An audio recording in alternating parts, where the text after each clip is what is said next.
Welcome to the Sisterhood of Sweat. We have Deanne Goodman today. So I'm so super excited to introduce this guest to you. She is an award-winning journalist with a background in digital and TV news reporting. Her mission is to create videos and podcasts that inspire and change lives. She is the host of the In Happier News podcast. Deanne is a media spokesperson and a sought-after on-camera host for numerous videos. She is also the co-founder of Kombucha on Tap, a leading healthy beverage distribution company in Southern California. Deanne is a work-at-home, stay-at-home mom with her 1.5-year-old daughter, and she is due in August with another girl. Welcome, the one, the only Deanne Goodman to the show. Hi, good to be here. So I want to really get the guests acquainted with your story because I feel like it is really, it's so real and raw and just touches your heart. So I just want you to kind of dive into your career as a news reporter at 20 and then how everything unfolded. Yeah, absolutely. So it's a pretty vulnerable and crazy story. But basically, I wanted to be a TV news reporter, and it's a very competitive market. So you hustle, you work really, really hard. And I loved it, loved it. And I got to my second news market at the age of 23. I was a main anchor there. And that means I'm the person in the evening. Welcome to the evening news.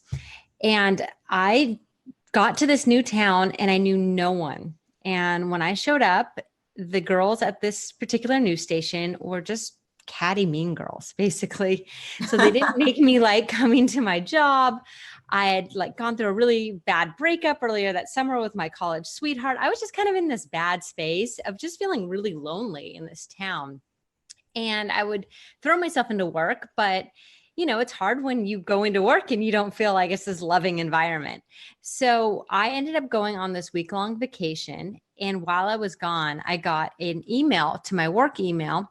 And it was from a woman who said that her mom hadn't seen me on the news all week. And she just wanted to make sure that I was okay, that I hadn't left the station. And she said that I was her favorite news reporter. And this meant the world to me. Like it was the very first piece of fan mail I ever got at this station. It showed that like somebody actually cared about me in this town. And I wrote back and I said, no, I'm fine. I'm just on vacation. I'll be back at work in a week. So I went back to work and I was like, all right, I have a fan. Like I have a reason to keep going. And time passed and those mean girls finally left the station. So my life got a lot better in that town. I made friends. Everything was good. And I started setting my sights on getting hired in San Diego, which is my hometown. And so I would meet with the news directors, and everything in the news industry is based on your videos. So I would go in and have my reel, and they would look at it and they would say, okay, it's good, but you need harder news. You need more of like the breaking news and the crime and the more serious stories. And the problem was the town I was reporting in, Bend, Oregon, is a small town and there's just not that much crime, which is a great thing. So that said, I would just hope and pray every single day that something bad would happen so that I could go cover it, which is like kind of sick and twisted when you think about it. But I told the morning producer, I said, look, if there's any breaking news, call me and I will get out of bed and I will cover it before my regular shift, which would start at 9 a.m. So one snowy morning, she called me and she said, there's this really bad wreck. It's about 45 minutes away. Can you cover it? And I'm in my bed. I'm all warm. I'm super tired. And the only thing I said was, are they dead?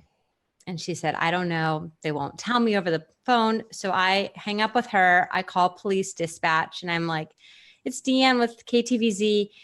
I'm going to go cover this accident. Is it a fatal? And the dispatchers are frustrated. They're like, we don't have time to talk to you. Click. And I'm like, okay. So I'm like, I'll just get out of bed, go into work, grab a camera, go drive out to the scene.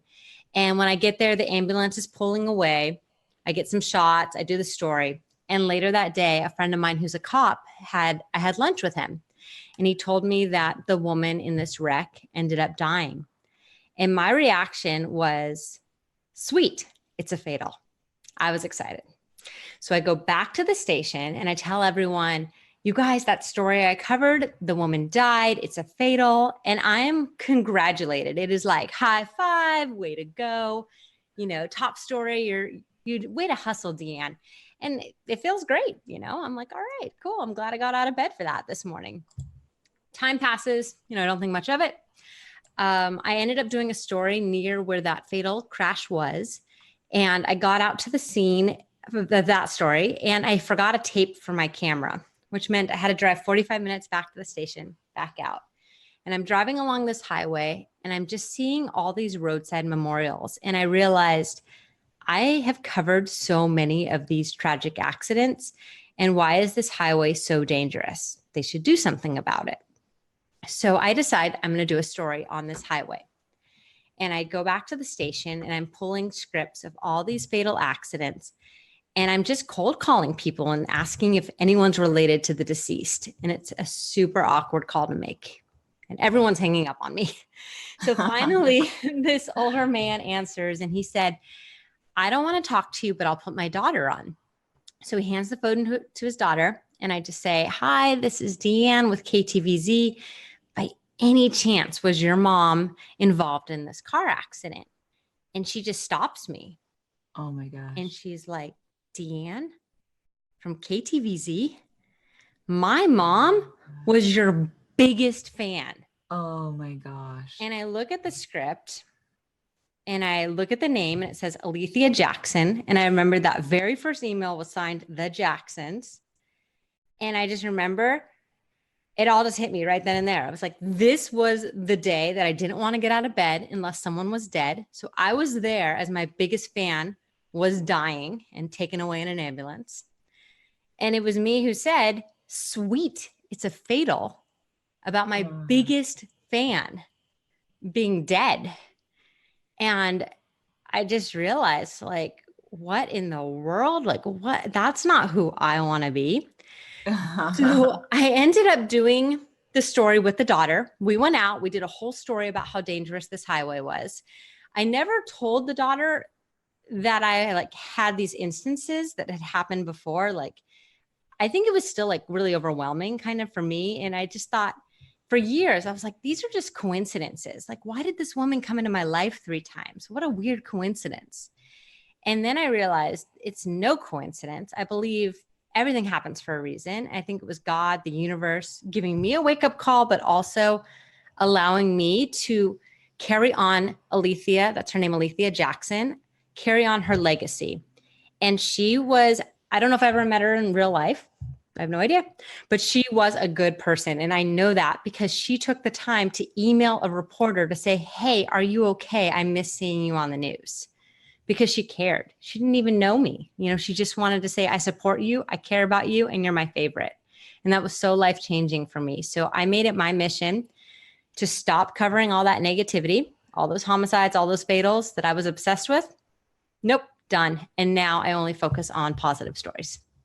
Well, tell us a little bit about the podcast then, because I was looking at all of your different episodes. Tell us how you focus on the positive and how that has been life-changing for you.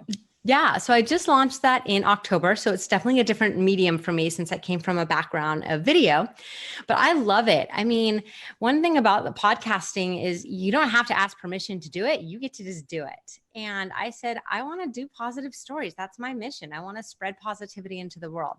So I started with interviewing inspiring people, and I know quite a few really amazing, amazing people. So I was able to go ahead and, oh my gosh, I'm losing my earbuds. One at a time. So I was able to interview these inspiring people and just ask them, what are your tips and tricks to living a positive lifestyle, and talk about what they're doing. And then now I have reformatted, and every single week I do 10 minutes or less of positive news that's going on in the world. So I do a wrap up of all the good things going on. And it's just so much fun. And it's so much fun for me too, to every week read all the good things that are going on and get to highlight that. That's amazing. I love that you said there are no coincidences and that everything happens for a reason. I'm a true believer in that. And I think that we all get wake up calls in our life, but we're not always all paying attention.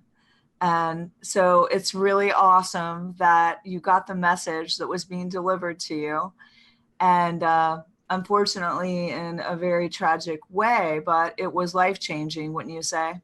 Oh, absolutely. And I would also say I got the message, but it took a while for it to sink in. I wish I could say I like went back to the station that day and was like, I'm out of the TV industry. This is ridiculous. But I wasn't like that. It took me some time to really understand it. And it kind of like started as a whisper and it got a little louder, a little louder. And now I'm like, loud and clear, universe. I hear you loud and clear. Like, let's focus on positivity. Well, you were talking, I looked at your video on your website in happierpodcastnews.com. Is that right? Yeah. And happiernews.com. Yeah. yeah, you had Mean Girls. I remember this movie because it was, I hate to confess, one of my favorite. So good. That, and I loved Freaky Friday, around that time. They both came out. And my son and I watched Mean Girls a couple times together. And I could really relate to, and I'm sure many of our listeners can relate to being around catty women and working with women that would be classified as mean girls. And I totally am all about empowering women in my studio. Can we have a conversation? Let's start out with why it's bad to be a mean girl. Yeah, absolutely. I love that movie too. Well, especially in the news industry. And maybe it was just the stations I was at, they're smaller and it's very competitive. But man, I'm telling you, like there were some mean girls that would literally throw you under the bus, like the actual movie, if they could, to get ahead. And, it's not cool. Like, why don't we cheer for each other? Why don't we just say, like, hey, that's awesome what you did. You can do that. And I can do that. Not, if you get ahead, then I get behind. It should not be like that. It's that scarcity mindset of, and I understand it because I think I felt it before. And you have to really think about it from the way of it. If you get something, it doesn't mean that I won't achieve something too. And that if I celebrate you, I'm more likely to achieve it myself in the future. But if I have that mindset of if she wins, I lose, I'm probably going to keep losing. Yeah, absolutely. And of course, to make matters worse, I didn't mention this part, but so I got to this town, no one, the girls are catty, and I'm single, newly single, going to the bars by myself. I'm in my 20s, I'm just like, I need to find friends. The very first guy I like go on a date with happened to have dated one of the other girls in the newsroom. So of course it was like, oh geez, now they all hate me. But yeah. But yeah, it's just, I don't know if it's like an immaturity thing, but it's not just immaturity. Yes, it happens more maybe in your 20s, but I'm in my 30s now and there are still mean girls out there. Like they still exist where it's something internal with themselves that they feel threatened and they feel their own jealousy and don't know how to handle it. So they project it onto you. I think everybody wants to be loved. Everybody wants to do well. And it's probably the mentality of not everyone can win, I guess, or do well at the same time. But I've come from the philosophy of when the tide goes up, all the boats rise. Yes. And if you're supporting each other, eventually it's going to be your turn. And we're all good at different things. Don't you agree? Absolutely. I am 100% with you on that. So how can we then translate? Because I think it's a human weakness where sometimes there's a little bit of insecurity or jealousy. How can one that may be classified as a mean girl move over to a more supportive space with women? Yeah, I would say get out your phone and text 5 people and just say, hey, I just want to let you know you were on my mind. And I really like XYZ about you, or you do something so wonderful. Like give them a compliment. And when they compliment you, receive that compliment. Don't be like, oh no, I'm not like, just be like, thank you. Thank you. That's great to hear that. And just that like cycle is going to like change their day. It's going to change your day. But I think really reaching out to people, like there's never a time when you're going to open your phone and get a text that says something wonderful about you. And you're going to be like, God, I wish they didn't send that. No, you're going to be like, that's the most amazing thing I've ever read. And it means so much and it doesn't take a lot of effort. So I'd say that would be like a really good start. Give more hugs. That's going to elevate your mood, and just smile at people. Like, just the other day, I don't know why, but I was driving and I thought, you know what? Every time I'm like stopped and I like see a car and can make eye contact, I'm just going to give them like a really big cheesy grin. And I just thought maybe they'll like brighten up. And I just think if I saw that, like another driver and be like, hey, you know, I'd be like, oh, why are they so happy? Like, that's really cool. So I think it's really internally, if you can get yourself in a happier mood. And if you're not feeling happy, you are down, put a smile on your face. They say like just the act of smiling can help you like release endorphins and feel better. So let's say you are the happy girl in the office. Yeah. Now everyone hates you. The positive one, and everyone hates you because you're bubbly and you're happy, and they're not. What is your advice to the happy one in the office to deal with the mean girls? Like what should they do to be proactive in this situation? Because it isn't just going to go away. Yeah, I would say don't let anyone dim your light. Like, don't be like, you know what? Because they're so miserable, I'm going to stoop down to their level and join them in their pity party. Nah, screw that. Don't let people take away your sunshine. If you're the happy one, good for you. We need more of you in the world. Keep being happy, keep doing what you're doing. And I would say, like, let the mean girls be mean girls and just avoid. You could certainly try to bridge that gap. Hey, do you guys want to go out after work? Let's go do a yoga class. Let's go for a walk, go get a cocktail, whatever you guys are into. But don't let it be like a gossip session. Try to keep it positive. But if their energy is super toxic, you don't need that in your world. Like, I think it's better to just put up your shield and say, I'm not going to let you penetrate me with your toxic energy. So that's that. Well, yeah, there's studies done that just even hanging out with somebody that hangs out with somebody else that's negative, you're like 25% more likely to become negative. Yeah. Well, I know I'm like that. I'm super sensitive to people's energies. And I just know, like, if I'm around someone that is like that, it really rubs off on me. So I have to be really careful that I don't get too close to toxic people like that. So I am super sensitive to other people's energies as well. I can feel it, and I don't know if I want to say I'm an empath, but I'm probably borderline in that way. I can feel all the feelings in the room. And so yes, so if I'm around somebody negative, I can certainly feel that. But on the other hand, I don't know that I'm from the philosophy of like, let's throw all those people out, because maybe you can do something super nice that cuts straight through all that bull and gets right to their heart. And maybe they could have a life change, just like you did one time when you were like, sweet, it's a fatal. You know what I mean? Yeah. So what would you say, like, what's your tip then when you are around people like that? How do you bridge that gap? I listen to them and try to make them feel heard and important, because I don't think they feel that way. Yeah, I think that's so important. Making people feel you are known, I am listening, and not even giving judgment, just listen. Yeah. So that's what I do. If it gets to be too toxic, I have to, like you said, separate myself a little bit. But I just try to focus on the positive, and I don't feed the negative. Like, if they're negative, I'm getting to that point where I think I know what my greater calling and my greatest mission is. So I'm not as taken down by their meanness as I used to be. That's great. Yeah. I know, like, myself, if I ever walk in, let's say I'm just going to go pick up lunch somewhere and the person behind the cashier is just a frown and you can just tell they're very unhappy. I'll say, like, you okay? Are you having an okay day? Just to like, and maybe it's like a disruption, just to like shake up their world for a second. And usually they'll say something like, oh, I'm just really tired. I'm like, oh, I understand, coffee's down the street or whatever, or like maybe do some jumping jacks.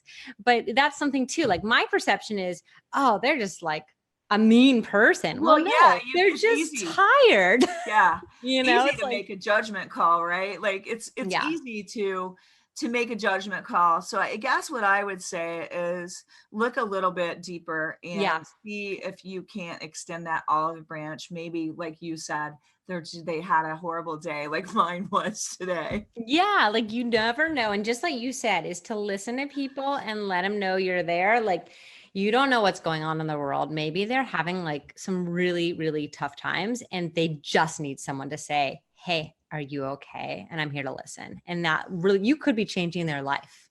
Yeah. And sometimes maybe they aren't feeling so great about themselves. It's like, I don't know why, but the older that I get, the more I can see it within my studio. Like if somebody, I don't know, they come in and they kind of say something a little catty, and it's just like a dig.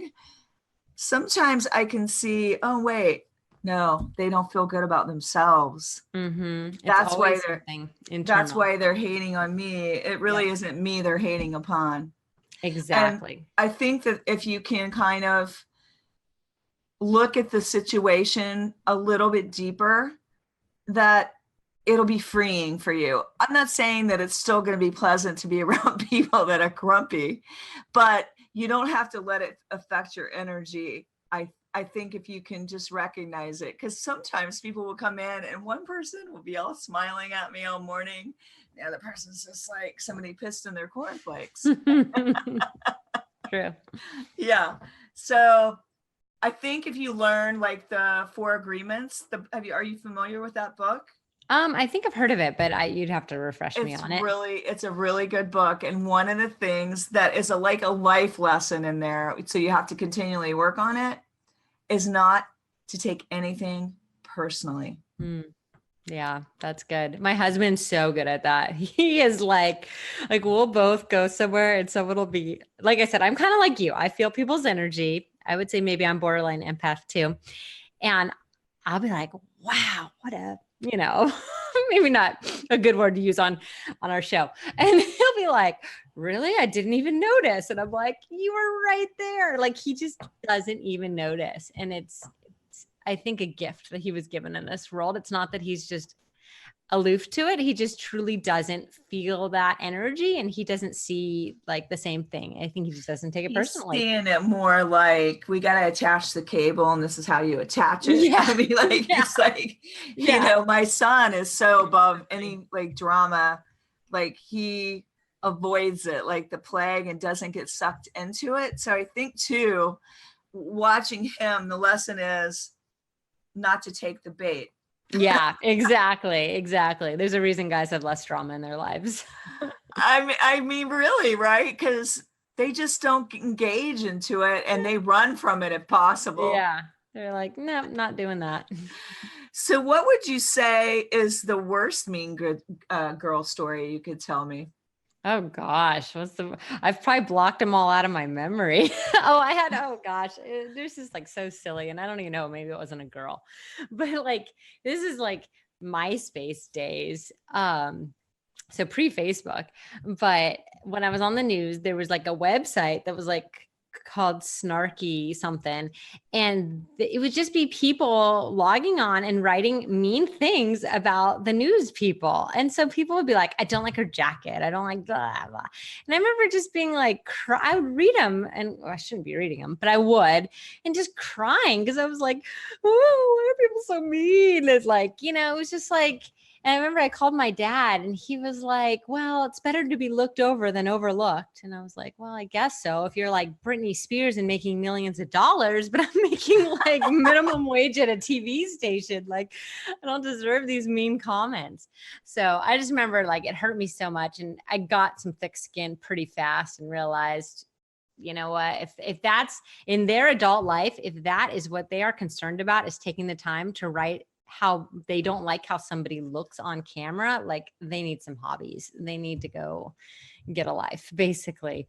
But I still to this day, like, think about it. And I just remember like how sad I was that people would write such mean things. So do you think social media uh, is a place where people can hide behind Oh yeah. Oh and yeah. be, kind of digging and making all these brutal comments? Yeah, especially when it's anonymous. If you can leave an anonymous comment, like, and not have your name and photo attached to it, people write the meanest things and so much judgment. And,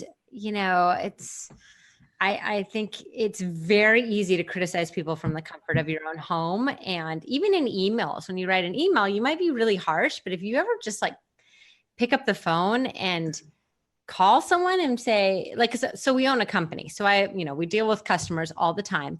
And when you or they send you a really mean email, I'm like, the first thing I'm like, get on the phone with them. Because when you get on the phone and they even just hear your voice, usually they're not going to be as mean to you as they are when they would like type something. And best yet, get in front of them face to face, because it's very rare that someone's going to be as mean to you to your face as they would be, as a troll on a comment on social media. So especially like if people leave a bad Google review or something like that, it's like, why don't you come in and tell that to my face? And then I'll go give you a big hug and we'll see if you change your mind. But yeah. Well, that's very true, because in person, it's really hard to be mean to a nice person.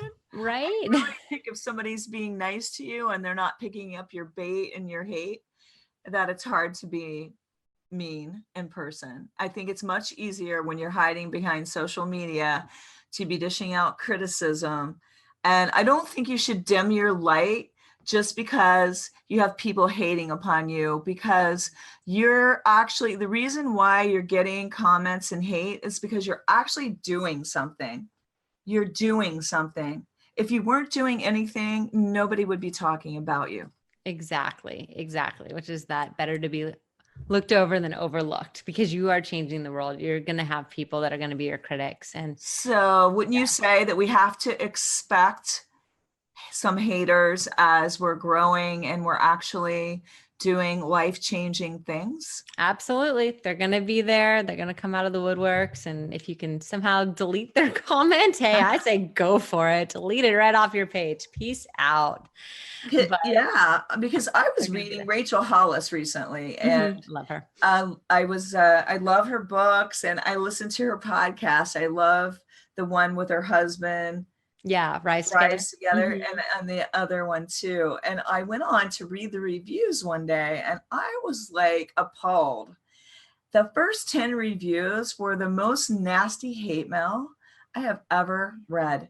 And I was just kind of like, are we listening to the same podcast? Because I don't get any of these comments. I know. And I just kind of wonder, like, what at your core you are so angry at that you have to go and take the time to write these things, like to really tell someone, like, I really hate your style of whatever, of talking or what you wear. It's like, what is going on in your world that you feel so much anger and hate that you feel like you have to do that? So I hope those people get therapy or whatever they need. It's what's not going on in the world. It's what's not. Yeah. It's what's not going on. And really, I have never yet had somebody that has big ideas and big dreams that they're going fully after them send me any kind of hate mail. Good. Yeah. Because people like that don't do that. People like that cheer each other on and empower each other. And that's one of the tips to happiness in your life and success in your life. So if you are finding yourself writing a lot of these negative comments, maybe look internally and think, okay, what's going on with me right now? Why am I in this like negative headspace that I feel the need to do this? Well, and I think that we can all be guilty of feeling a little critical of others at times, but I really find that when you're critical of others, it's because you're so critical of yourself. Yeah. Oh, that's a good point. Really good point. Yep. Yeah. Yeah. Because it makes you more critical. Absolutely. And I think one other tip I would say is like, this is such, I hear, comments. It's such a first world problem. Like, really, that's our biggest problem, is that you're like going to leave a comment that's mean.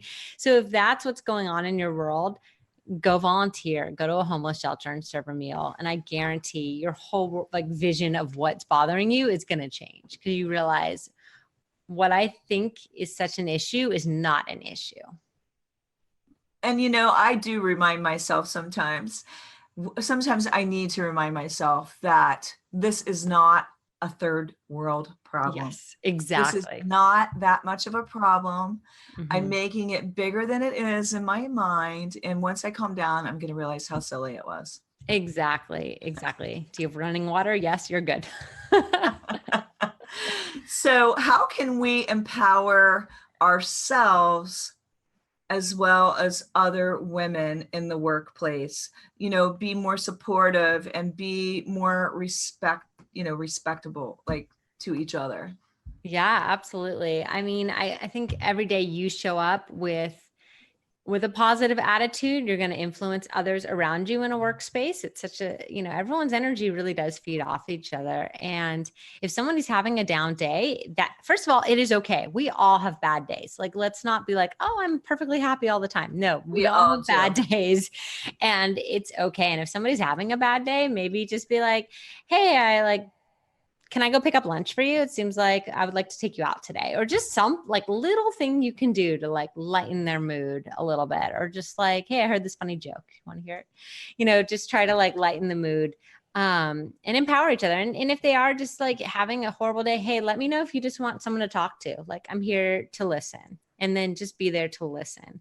You don't have to fix them. You don't have to say anything beyond, wow, that really does suck, and I'm here for you if you need to talk more about it. Because I think a lot of people just feel like everyone wants to fix them, but they just want to say, man, I'm having a bad day. um, and to also empower each other, compliment each other. Hey, you're doing a really good job with that project, or thank you so much for all your help. And then what can I do to help you? I always say that to all of our employees and team. And I say, what can I do to help you guys today? How can I help you? So it's not just me saying, do this, do that, do that. How can I help you? Right. I think sometimes we have to highlight each other instead of, I think sometimes maybe when you're doing a lot of great things, you're so happy about them and you don't realize how maybe it's like, oh, I did this and I did that. And then we did this. And I think taking the focus off of yourself, even if you've done a lot of great things, and putting the focus on others, that Mhm. seems to eliminate a lot of hate, I've noticed. Oh, absolutely. Especially if you can just say, I just want to highlight so and so at work because they did this and that. It's like, that's awesome. And that person feels really good to get Yeah. that. Yeah. And I think if we can just remember that we all want to feel important, that at the end of the day, that's very helpful. Absolutely. Words of affirmation all the time. So, how can we focus on our careers to match our life mission? And why should we do that to avoid burnout? Yeah, well, that's another thing about empowering each other. If you're unhappy in your workplace, I would say, and it's not just a one day thing, take a look at what's going on. Like, are you just going into work to get a paycheck? And if that's not fulfilling your soul, why are you doing it? Like, why? This world is too short.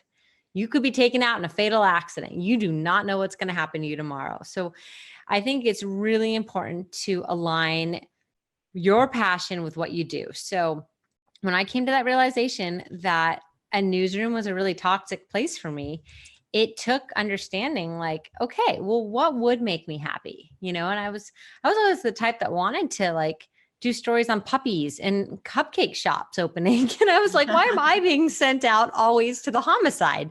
So it was like, once I could just align that, and I ended up leaving TV news and I went to digital news, which was a much more positive space for me. And then I had this dream job where I got to travel the country and do stories on amazing people who gave back but had their own life obstacles. And at the end of every story, I got to give them a check for $50,000. Oh And they my had gosh, you're no idea. killing me. Yeah. So it was like That this is total, really, it was that is so unreal. I great. got to be an angel. It was like incredible.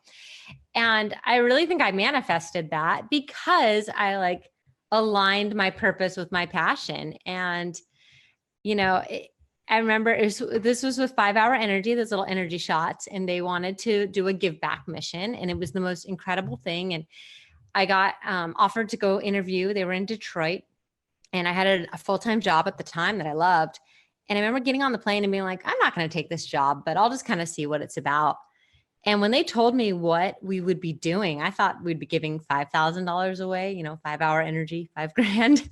And when they said it's going to be $50,000 every single time, in my head, I was like, I'll do this for free. You don't need to pay me. Like, are you kidding me? So I got back on the plane to fly home and I was like, please let me have this job. Oh my God. It was just incredible, incredible, incredible. And I did that for about a year and a half, gave away over $1 million to the most amazing people. And these people all needed the money. And 1 out of 3 wrote the check right back to their nonprofit or their charity work. I mean, nobody was going out and buying Ferraris. I'd be like, 50 grand, let's go to the car dealership. These people were like, I'm going to use the money to give it right back to everyone I'm helping. And it was just the most incredible. What is the best story that you can remember? Well, some of my favorites. One of them is a family in Michigan. They're the Green family, and they have 12 adopted children with special needs. And it's their ministry is to take in even babies that are going to die within a year or two.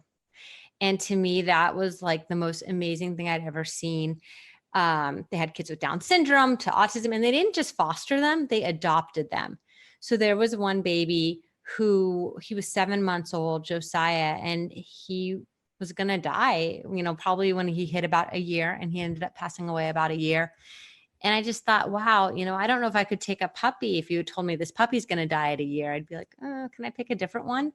And these people, wanted this baby, and they knew, it's either going to live in a hospital or they could give it this loving life. And to me, they were just the most incredible family. And you would think with 12 kids with special needs, it would be sheer chaos in that house. It wasn't. It was like everyone got along and there was no outbursts. I was just like absolutely amazed. And the mom homeschooled them, stayed home, and the dad worked, and they would go through a washer and dryer every single year because it would break, and they didn't have the money to buy new ones. They would just pray, and someone would just contact them and be like, hey, I have this extra washer dryer. Do you need it?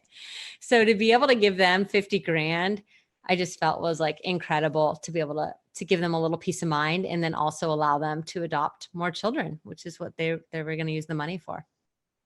Wow, that is really amazing. They were amazing. Yeah. I mean, there are special people in this world. That takes a special person to be able to take care of and adopt, and 12 children and more. And babies that are terminal. Wow. Yeah. What are some tips to help us all learn to live a more positive life? Some tips to learn a more positive life. Well, I'd say it starts with just smiling at more people. I really think that's huge.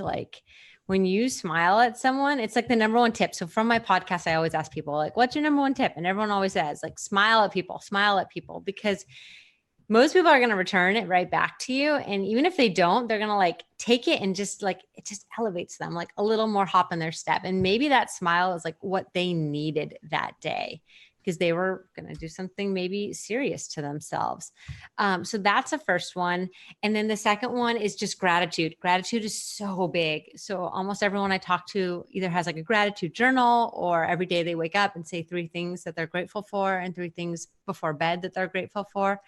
And I think that's huge to positivity. If you're grateful for what you have, you're going to see the world in a better way.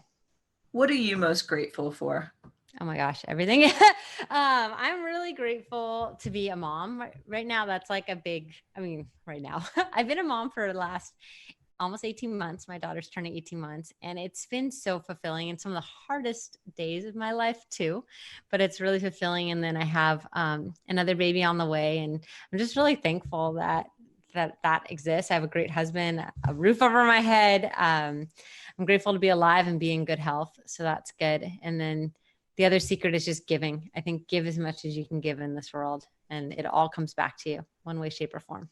Oh yeah, I totally believe that. and everybody like it just when somebody gives to you, don't you think it makes you want to give to them and give to others? Yes, yes. I actually wear on my hand, I have this little bracelet and it says giving. And it was an intent bracelet that was at a conference and you could pick a word. And I was like, put giving on mine. Because sometimes I need a reminder to just give more, and it's like, I don't know Yeah, why, but possessions and things you just hang on to. And it's like, just give. I Like, think, yeah, I think sometimes if you've been around a lot of takers, it makes you kind of get a little shy about giving. mhm. But I think in the long run, giving is the way to go. And if you're giving too much to one person, and they're just taking, I think move that giving around. Yeah, move the giving. Yeah, funnel it to someone else, especially if they're not grateful. There's nothing worse than that when you give someone something and they're not grateful. You're like, thank you, maybe. But yeah, I think giving is one of the biggest things you can do. I love that. I love that. What is your biggest mission? My biggest mission, career wise, is just to like make the world a better place by highlighting the good in it. I think there's so much good out there, and I'm a natural storyteller. I love telling people stories. I love hearing people and interviewing people, and so I think I can use my talents for good. If I was able to handle blood, I probably would have been a doctor, but that is like not the path for me. I hate needles. Like even when I get a shot, I'm like, I can't watch. I'm such a pansy with it. Um, so I know that that's not how I'm going to save lives, but I can save lives by highlighting the good, and then that gets shared and that gets shared, and everything's a ripple effect. So that's my mission. And I then love just to that. raise like good children, like teaching kindness at a young age. And my daughter and I, we go out and I'm teaching her already. Like at a year old, we went to a senior home and she gave out roses to the senior citizens, and it just Oh, that lit is up so their day. sweet. I love Yeah, that. they were so excited to have a baby visit, and she was so excited with all the attention she was getting, and she got to go on the walkers and like go for rides, and she was in heaven.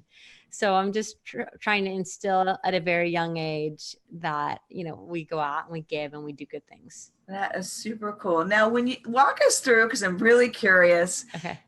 as a reporter, you're just like on, like you got to be there on time. You've got to have your hair and makeup on, look perfect. What What's was that that like? like? Well, when I did TV news, yeah, you do your own hair and makeup in the smaller stations. When you make it to like network news, they have a team that makes you pretty, and that would be really fun, I think.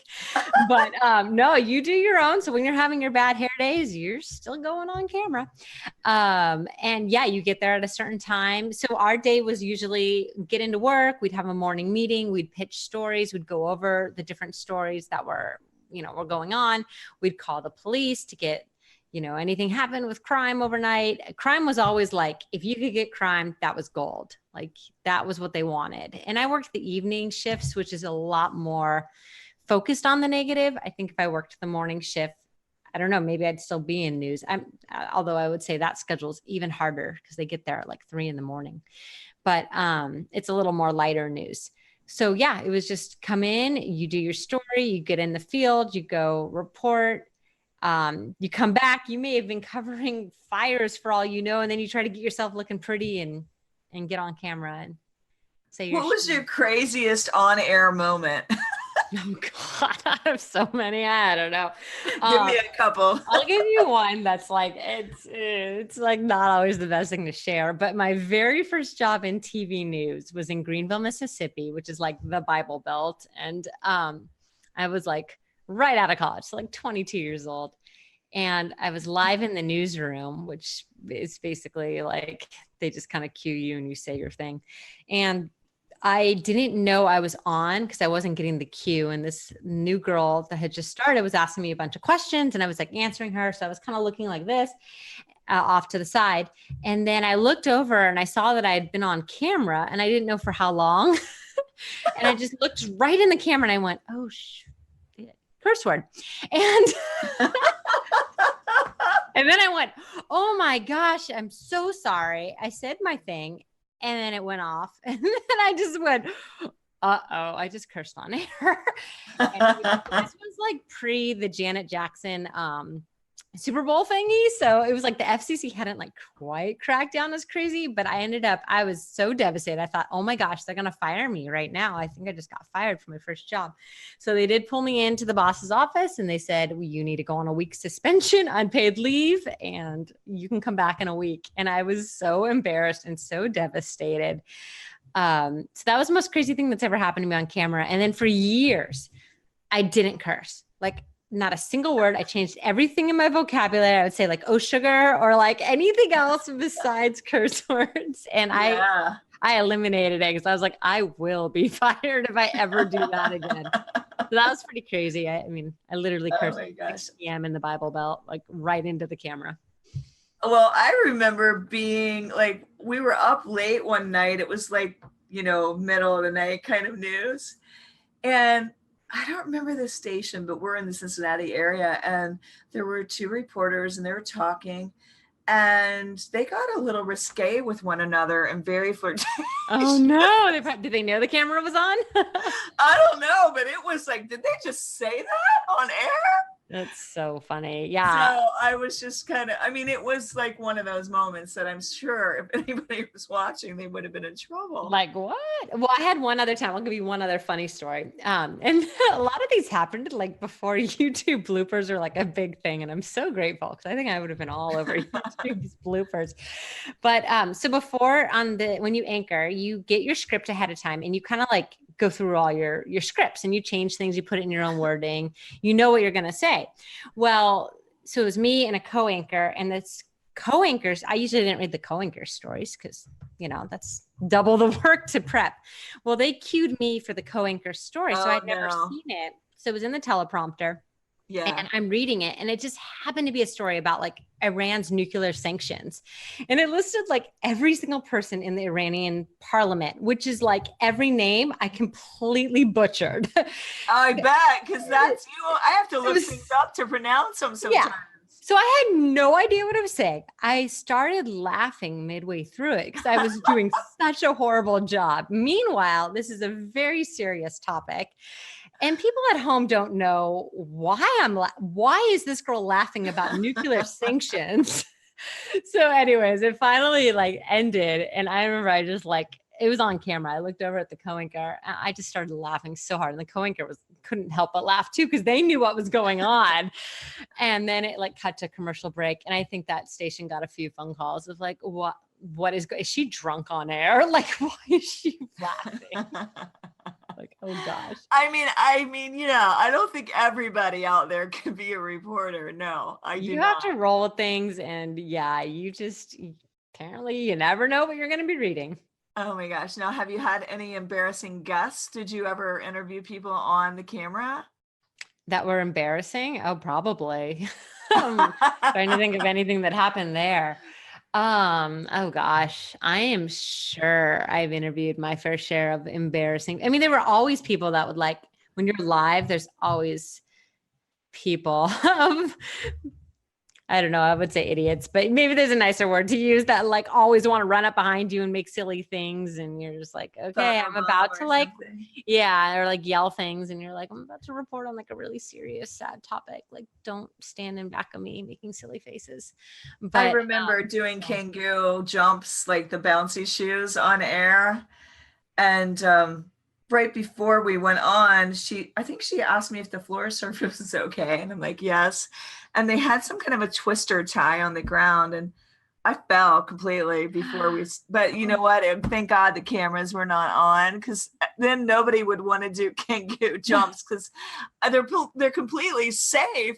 It was just, you can't step on a rock, or you can't step on it has to be a smooth surface. And so that was kind of funny. That was funny. She was all about that. We showed up in our shorts and tank tops, and she was worried that since it's Cincinnati, she wasn't sure. She's like, I'm going to get a ton of calls from women that would be like, oh, I can't believe you let them wear that on air.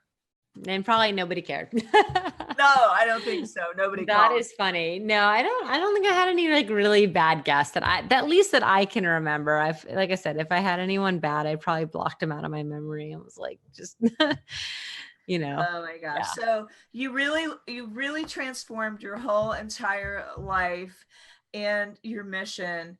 What is the biggest thing that you feel like has, I mean, a lot of us are afraid out there when we're in a job we hate and we don't know the other side of things. What would you say today to encourage somebody that may be in a job they hate, they know that it isn't right for them like you knew?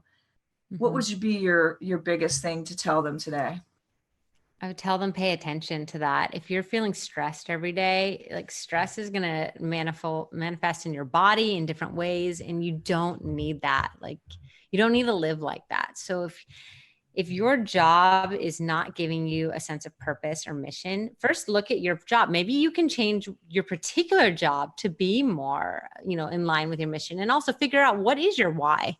What do you want to do with your purpose, on this planet? And I think everyone has a purpose. I think a lot of people don't know what their purpose is. And at the end of your life, do you want to look back and be like, I'm so glad I worked in that office and did something I hated for all those years? Or do you want to look back and be like, wow, I'm so glad I made this impact on the world? And maybe your impact is just to come into work and make the people you interact with have better days. And that's totally fine, as long as that's filling your soul. But if you're going into work every day and you're like, I hate this, I hate my boss, I hate this place of work, I hate everything about it, then I think you just need to do some soul searching. And I wouldn't just say, oh, quit your job tomorrow if you don't have the financial means. I mean, but really think about it and get a side hustle. Like, could you do what you're passionate about? And then when you have enough where you've realized, okay, I've worked hard at this, I'm making an income with it, I can replace my other income and do that. And would you say that, I think it's that space between think leaping and not leaping where the Mhm. fear lies. What would you say? You took the leap, but do you regret it? No, leap, leap, and your parachute will open. I promise, or you'll hit the rocks and you'll survive. But one thing we always say as entrepreneurs, my husband and I, is ready, fire, aim. And basically, it's like if you do ready, aim, fire, you're just going to be aiming forever and you're going to miss your opportunities. But just go out and do it and perfect it as you go. It's like having a podcast. Like, I'm still learning. My every episode I think gets a little bit better, but it's still not perfect, and that's okay because I'm getting it out into the world. I've started. And so I think exactly what you're doing too. Like you went for it and you're still going for it. And is it perfect? It's probably not where you want it to be, but it's going to get there. But you went for it and I love that. yeah, you're only going to regret what you don't try. I love that. That's great. What are 3 simple tips you can leave with our audience today? And they can be funny or serious. Oh gosh, I feel like I'm giving a lot of tips. All right, let's see. 3 simple tips. I'm milking you today. No, what do I have left in me? 3 simple tips. Make your bed. That's something I didn't always do, and I just started doing it. And I'm like, wow, it does make a difference. Make your bed. Yeah, there's one. Let's see. Have good friends. Get a good group of girlfriends if you're a girl. I think it's so important. We talked about mean girls in the beginning, and if I didn't have my best friends in this world, I don't know where I'd be in this world. Like they are my sisters. They are we may be in different stages of our life, but whenever we get together, it's like nothing's ever changed. And I even have best friends that live across the country from me, and I just get on the phone with them, maybe every month or every 3 months. And it's like those are the best conversations you have. So make sure you are cultivating your friendships and have some good girlfriends out there. That's really, really important. And then another tip is marry someone you really love because it's awesome. Yay. I love that tip. So my husband's like my biggest cheerleader, and I feel really grateful to have that. That's awesome. I love that. Where can everybody reach you on social media? So Deanne Goodman, if you search that on Instagram and on Facebook. And on Instagram, I'm Deanstagram, but it's kind of hard to spell. So just put Deanne Goodman, I'll pop up. Yeah, and that page is mostly me and my daughter hanging out, so it's pretty cute. And then In Happier News is the name of the podcast. If you like positive news, come find it. go tune in to the podcast. Well, Yeah. thank you so much for coming on today. Oh, thank you so much for having me. This was a lot of fun. Thanks everybody for listening to the Sisterhood of Sweat. Bye everybody.